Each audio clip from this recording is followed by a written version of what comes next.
The 4-day Middle East itinerary can finally soothe Trump's injured heart. The Middle Eastern tycoons not only treated him with great hospitality but also painted a huge investment pie of over $2 trillion for him. This desert trip has once again become the capital for the master of winning to brag. Compared with the embarrassed look when he admitted his mistake to China and Switzerland, he can finally save some face now.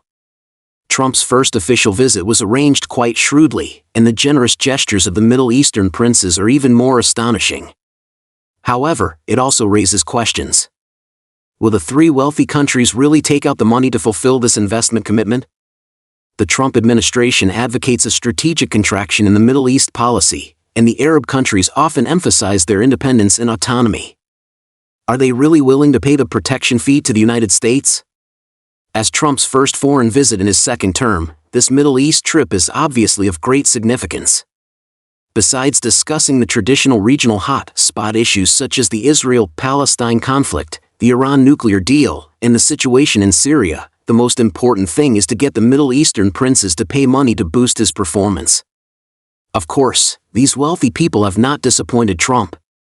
Saudi Arabia has promised to invest $600 billion in the United States within 4 years. The UAE has promised to invest $1.4 trillion in the United States over 10 years. And the news that Qatar plans to purchase 160 Boeing aircraft has directly set off public opinion. Especially the largest ever arms deal signed between Saudi Arabia and the United States. Chinese-made equipment has just shown its prowess in South Asia. The Saudis, who have always been on good terms with China, actually bought expensive American arms, with a total amount of over $140 billion. What were they thinking? The UAE has promised to invest $1.4 trillion in the United States in 10 years, which means spending $140 billion annually. It implies that they will use more than a quarter of their annual national income for the United States. Is this realistic? And what about Qatar?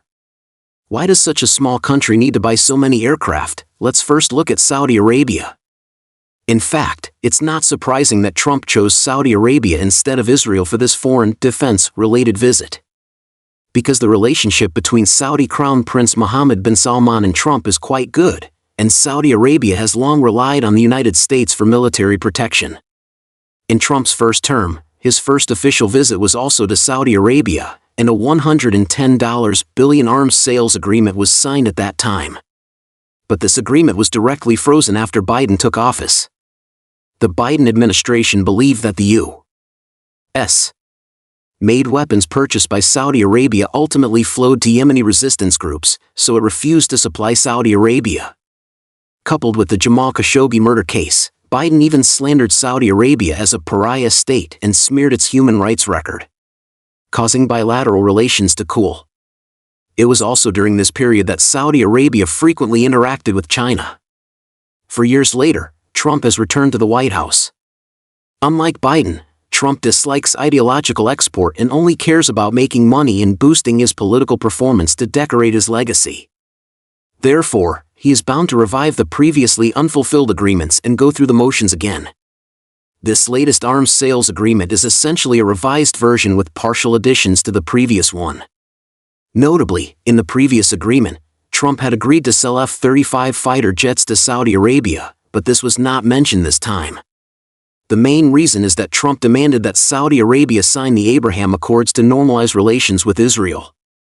However, neither Saudi Arabia nor Israel is willing to compromise on the Palestinian issue, so Saudi Arabia naturally cannot obtain the F-35. Perhaps some may wonder why Saudi Arabia does not purchase China's J-35 or J-20 fighters. In reality, this possibility is minimal. Making such a purchase would amount to a complete break with the United States, which currently does not align with Saudi Arabia's interests. Moreover, Saudi Arabia could potentially acquire such equipment indirectly through Pakistan, making direct and sensitive transactions unnecessary. Beyond the arms sales agreement, Saudi Arabia's commitment to large-scale investment in the U.S. primarily stems from its Vision 2030 initiative. The kingdom aims to obtain U.S. technological support in fields such as artificial intelligence, nuclear energy, and 5G through investments. These technologies would be used to build AI data centers, deploy computing infrastructure, and more. Additionally, Saudi Arabia's investments in the U.S. serve to optimize its economic structure.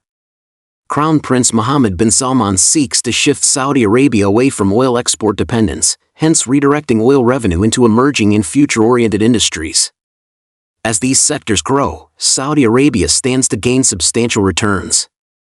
In fact, Saudi Arabia has also made significant investments in China, similarly focusing on industries with broad prospects. This aligns with bin Salman's diplomatic strategy of offending neither the East nor the West. Though historically influenced, its policies may still lean overall toward the West, a tendency unlikely to vanish overnight. For example, regarding the incident of the J-10 shooting down the Rafale, many people are unwilling to believe it and instead shift the blame to the poor quality of Indian pilots. Okay, let's get back to the main topic. There have long been intricate interest relationships between the ruling classes and business elites of Saudi Arabia and the United States, which dooms Gulf countries to not fully lean toward China for the time being. Saudi Arabia's cooperation with the U.S. can be viewed as a normal strategic layout, but the two sides also face many challenges. First, does Saudi Arabia have sufficient funds to fulfill the agreement? Under the downward trend of global oil prices, Saudi Arabia's oil revenue has been directly affected. In the first quarter of 2025, its fiscal deficit reached $15.6 billion, requiring bond issuance for financing. Past records show that the actual transaction amount of Saudi Arabia's arms purchase agreements often shrinks, and whether the $600 billion commitment can be fully fulfilled is highly questionable. Second, the cooperation between the two sides will also be affected by adjustments in U.S. policies. When it comes to the implementation of relevant projects, Democratic politicians are highly likely to intervene to obstruct, as can be seen from Biden's initial negation of this policy. Moreover, various interest conflicts already exist in the Middle East, and slightly major changes may affect the bilateral relationship. Therefore, it would be very good if 1/10 of this agreement can be truly implemented. Like Saudi Arabia, the UAE has the same development vision. It hopes to become a global artificial intelligence center with the help of U.S. technology and plans to import over 1 million NVIDIA H100 chips to support local enterprises in developing large models in data centers. The two sides have also expanded cooperation in energy facilities and heavy industry. However, the UAE has promised to invest $1.4 trillion over 10 years. Can they really do it? In 2024, the UAE's gross national income was $503.20 billion. $140 billion represents 1/4 of that figure.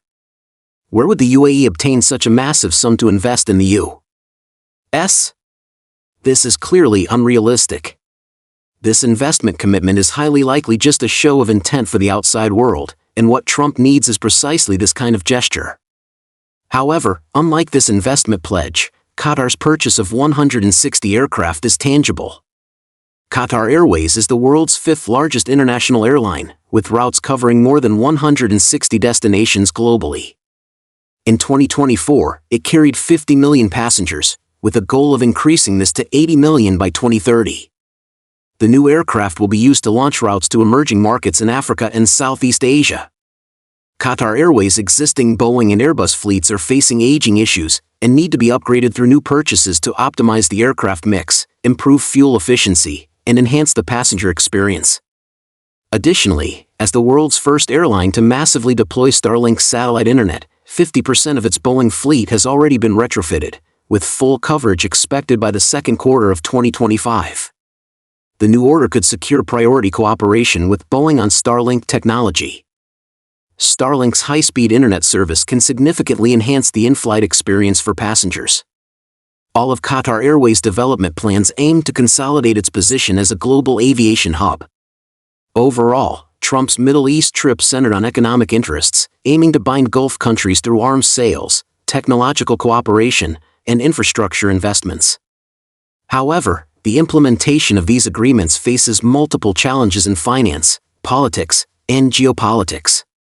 The investment commitments from Saudi Arabia and the UAE are more of strategic posturing, with actual execution dependent on the U.S.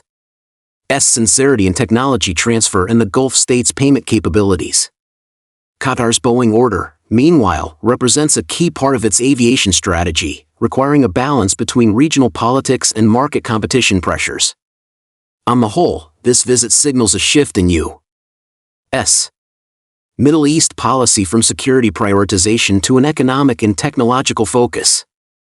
However, its long-term effects will require continued observation.